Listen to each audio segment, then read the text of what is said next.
હેડલાઇનમાં આપનું સ્વાગત છે। સાગબારાના જંગલ વિસ્તારમાં ગામોના ખેડૂતો જંગલની જમીન ખેડતા વન વિભાગ સાથે ઘર્ષણ થયું। જે જમીન ખેડતા ખેડૂતો પર વનકર્મીઓએ હુમલો કર્યો। જો કે આ બાબતે નર્મદામાં ભાજપમાં રાજકારણ ગરમાયું છે। સાંસદ અને જિલ્લા પ્રમુખ દ્વારા ખેડૂતોને ખેડાણના હકો માટે આમને સામને આવ્યા છે। નર્મદા જિલ્લાના સાગબારા તાલુકાના ખોપી ગામ સહિત આસપાસના અન્ય 12 ગામોના ખેડૂતો અને વન વિભાગના કર્મચારીઓ વચ્ચે બોલાચાલી બાદ ઘર્ષણ જેવી સ્થિતિ સર્જાતા સમગ્ર વિસ્તારમાં તણાવનો માહોલ જોવા મળી રહ્યો છે।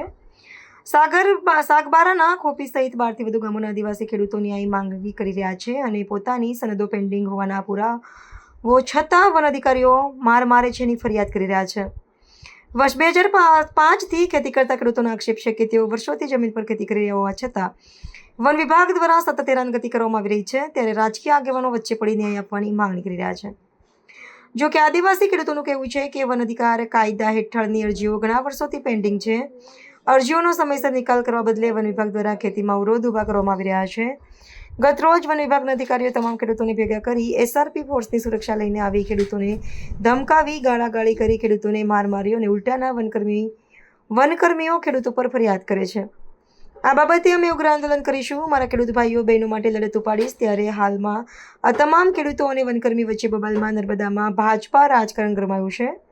નર્મદા જિલ્લા પ્રમુખ નીલ રાવ અને સાંસદ અને કાર્યકર્તાઓ વચ્ચે સોશિયલ મીડિયામાં અમે ખેડૂતોને ન્યાય અપાવ્યાનું પોસ્ટ મૂકતા રાજકારણ ગરમાયું છે। જેમાં સાંસદ મનસુખ વસાવાએ મીડિયા સાથે વાત કરતા જણાવ્યું કે આમાં રાજકારણ ન રમવું જોઈએ, ખેડૂતોને ન્યાય આપવાની વાત કરવી જોઈએ। સાંસદે કહ્યું કે આ બાબતે મેં ઉચ્ચ કક્ષાએ રજૂઆત કરી છે અને સોમવાર કે મંગળવારે આ બાબતે નિકાલ આવશે। જો કે આ રાજકારણ બાબતે જિલ્લા પ્રમુખ નીલ રાવને પૂછતા મીડિયા સામે ન આવવાની વાત કરી છે। રિપોર્ટર દીપક જગતાપ, રાજપીપળા। નામ પ્રવીણભાઈ સમસિંગભાઈ વસાવા છે અને હું બી ખેતી જ કરું છું અને વર્ષોથી અમે અમારા બાપદાદાની જમીન છે તો અમે આ ખેતી કરીને જ પોતાનું જીવન નિર્વાહ કરવા ઈચ્છીએ છીએ। પણ ફોરેસ્ટ વિભાગના જે આપણા કર્મચારી મધુબેન છે એ લોકોએ અમારું વાવેતર કરેલું છે, એ વાવેતરમાં દવા છંટકાર કરીને અમારો ઊભો પાક નાશ કર્યો છે અને તાત્કાલિક એ લોકોએ કાલે અમે એ લોકો સાથે રિક્વેસ્ટ કરી છતાં અમને બહાર કાઢવામાં આવ્યા। અમે બહાર નીકળીને આવતાની સાથે જ એ લોકોએ દવા છંટકાવી દીધો અને જીસીપી લાવીને અમારા ખેતરમાં ટેન્ચ ખોદાવી અને જે અમારો મેઇન રસ્તો હતો ખેડૂતોને આવવા માટે એ રસ્તો એ લોકોએ બંધ કરાવી દીધો। એમાં મોટામાં મોટો હાથ છે આપણા ફોરેસ્ટ ખાતાના મધુબેન। મારું નામ હીરાલાલ ભીમસિંહ વછાવા છે, રહેવાસી ગામ પાડીનો છે। આ જંગલ જમીન 13 ડિસેમ્બર 2005 પહેલાં અને ખેડીએ છીએ અમે અને આ દવાઓ અમે 5 પહેલાં જે કાયદા સરકારશ્રીએ પાસ કર્યો એ કાયદાના અંડરમાં અમે 13 ડિસેમ્બર 2005 પહેલાં અમે કાયદામાં આવ્યા છે। તે પછી અમે ખેડૂતોએ 2008 અને 2012માં જે કાયદો મંજૂર થયો એ પ્રમાણે અમે જે કંઈ અમારા લેખિત કાગળો આપવાના હતા એ અમે ઓકે કરેલા છે અને બધા ખેડૂતોએ અમે વન અધિકાર સમિતિ ડોગરીપાડા ગામમાં અમે આ દવા અરજીઓ રજૂઆત કરેલી છે। તો છતાં અમે આ ખેડાણ કરીએ છીએ। અત્યારે અમે હાલમાં 2 તારીખેથી આ વાવેતર કરેલું છે। આ વાવેતરમાં જંગલ ખાતું અને વોચમેનો મળીને દવા છંટકાવીને અમારા પાકનો નાશ કરેલ છે અને અમે કહેવા જઈએ છીએ અને ખેડવા જઈએ છીએ ત્યારે એમ કહે છે કે તમે સનદ આપો। તો સરકારશ્રીએ તમે અમને સનદો નથી આપી, અમારા પર કબજો જ ન હોય તો સનદ અમને આપે ક્યાંથી? અને એ લોકો કહે છે કે 5 વર્ષ પછી તમને કાગળ પર તમને સનદો મળશે। તો કાગળ પર સનદ મળતી હોય એવું હોય તો અમે કબજો કરવા કરતા અને કબજો કરીએ છીએ ત્યારે જંગલ ખાતા અમને કબજો કરવા દેતા નથી અને હેરાનગતિઓ કરે છે અને ખેડૂતોને ધમકાવે છે અને અમારા ઊભા પાકમાં ગમે ત્યાં ખાડા ખોદીને હાલે અત્યારે 2 તારીખે અમે ખેડવા ગયા એના પહેલાં એ લોકોએ 29-30 તારીખે 2-3 ખેડૂતોના ખેતરોમાં તાત્કાલિક ખાડા ખોદી અને એમાં રોપેલા છે। તે છતાં અમે ડીફો સાહેબને વાત કરતાં રૂબરૂ વાત કરી એમાં અમે કીધું કે સાહેબ તમે 2 દિવસ આગળ ખાડા ખોદી અને આમાં તમે અમારા ખેતરોમાં તમે ઊભા પાકમાં આ ઝાડ રોપી દેશો તો અમે આ ઝાડને ખસેડી અને અમે ડુંગર છે આજુબાજુ પડેલા એમાં રોપી દઈશું એમ અમે જાતે કીધું હતું। અને આ જંગલ ખાતું અમને અમારા ખેડૂતોને અમે ગાંધીજીના અહિંસાથી લડત લડીએ છીએ છતાં પણ અમને મજબૂર કરવા માટે એ લોકો ગમે તેવું વર્તન કરે છે અને એ ગેરવર્તનથી લોકોને ઉશ્કેરવાનું કામ કરે છે. અને ખેડૂતો ઉશ્કેરવા માંગતા નથી. ખેડૂતનો ખેતીની જરૂર છે, ખેતી પર નિર્ભર છે અને ખેતી માટે ખેતી કરી એમના ભરણ પોષણ કરે છે અને છોકરાઓને ભણાવવાનું કામ કરે છે.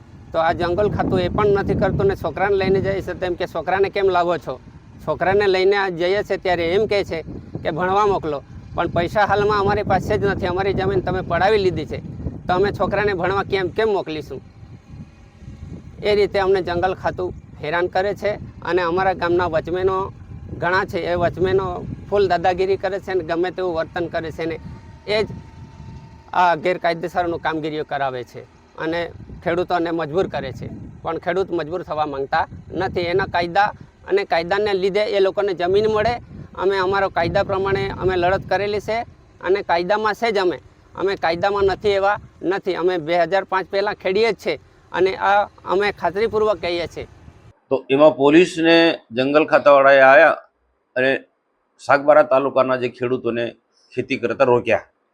ગયા વર્ષે પણ મેં આનું સમાધાન કરવાના પ્રયાસો કર્યા, પણ ફોરેસ્ટ ને પોલીસ ખાતાએ સાગબારા તાલુકાના લોકોને એવું કીધું કે તમે બહારના લોકો છો, બીજા તાલુકાના છે, સુરત જિલ્લામાં તમારે નહીં આવવાનું.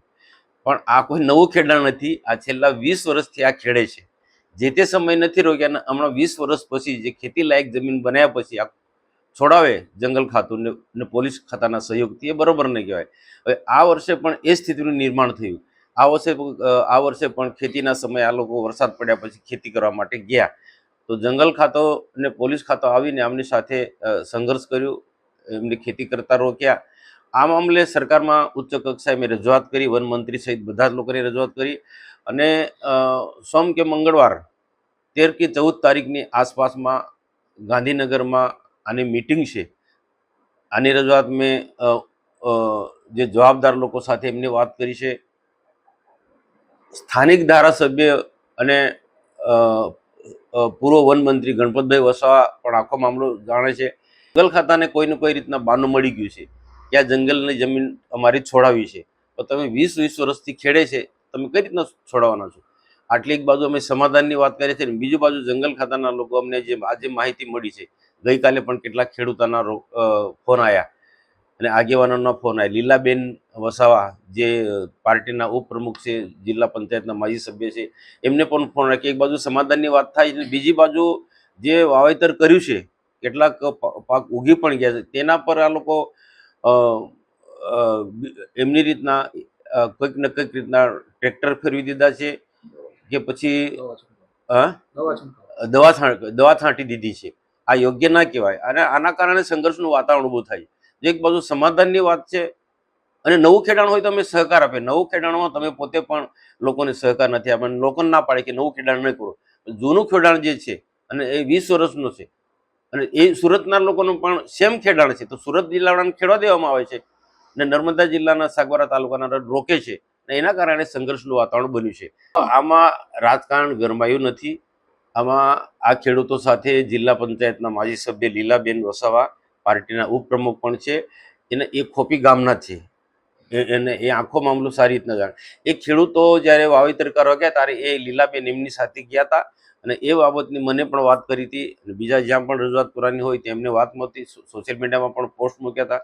અને એ લીલાબેનની રજૂઆતના કારણે અને લીલાબેનનું ઉપરાણું લઈને મેં સરકારમાં યોગ્ય જગ્યાએ હર્ષ સંઘવીજી, પછી નરેશભાઈ પટેલ સાહેબ વનમંત્રી, આદિજાતિ કલ્યાણ મંત્રી અને અર્જુનભાઈ મોઢવાડે વનમંત્રી, ગણપતભાઈ વસાવા એ વિસ્તારના આગેવાન છે, આ બધાને મેં રજૂઆત કરી અને અમારી રજૂઆત પછી કંઈક ને કંઈ રીતના રસ્તો કાઢવો એ રીતના 12 ને 13 તારીખ એને નક્કી થયેલી છે. નાનો સુખદ અંત આવે, ઉકેલ આવે એના માટે અમારા નિરંતર પ્રયાસ છે.